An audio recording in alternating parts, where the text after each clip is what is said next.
तिच्या आयुष्यात काय चांगले दिवस आणायचे का नाही? वर्षभरापूर्वी आली नाही बहिणीची आठवण.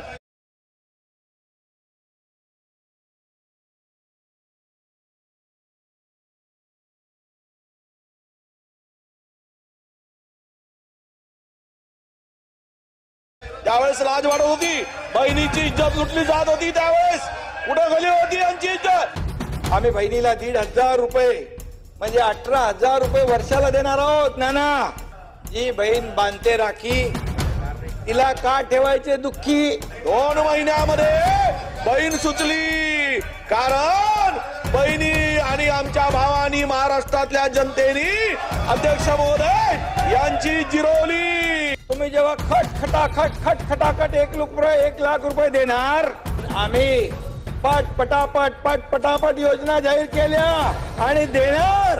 यांची चांगली जिरवली ना, मग हे वटणीवर आलेत आणि 2-4 नवीन योजना आणले अध्यक्ष महोदय, तेही सुद्धा कर्ज काढून. 44, 45 घ्या अंबाडीचा बुरका जिरवले ना. फार सांगत होते इतके येतील तितके येतील, आलेत. आणि मग आणली बहिणीची आठवण झाली. ती जाता जाता सरकारी तिजोरीचा वापर करून वर्षभरापूर्वी आली नाही बहिणीची आठवण. त्यावेळेस लाज वाढत होती, बहिणीची इज्जत लुटली जात होती. त्यावेळेस कुठे गेली होती यांची इज्जत? काय करत होती? ज्यावेळेस बहिणीची इज्जत लुटली जात होती, महाराष्ट्रामध्ये, देशामध्ये सर्वाधिक महिलावर अत्याचार होत होते. 2 महिन्यामध्ये बहीण सुचली, कारण बहिणी आणि आमच्या भावानी, महाराष्ट्रातल्या जनतेने अध्यक्ष महोदय यांची जिरवली. मग आठवण झाली. 23-24 मध्ये 7,11,000 कोटीचं कर्ज होतं. दरवर्षी 70-80 हजार कोटी काढलेत. यावर्षी पुन्हा 24-25 ला 1,30,000 कोटीचं कर्ज काढताय.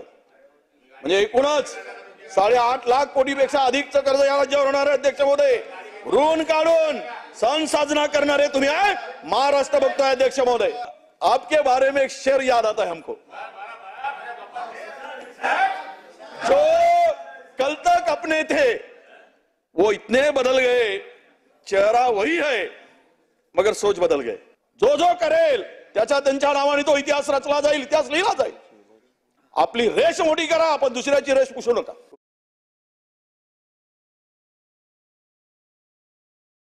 ऑनलाइन स्टोर बनाना हो गया सुपर इजी। बस 15 सेकंड्स में सेटअप करें अपना ई-कॉम वेबसाइट।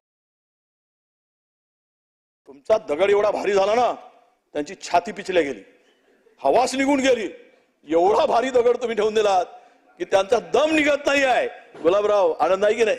आनंद आहे म्हणा ना, आनंद हसा ना जरा.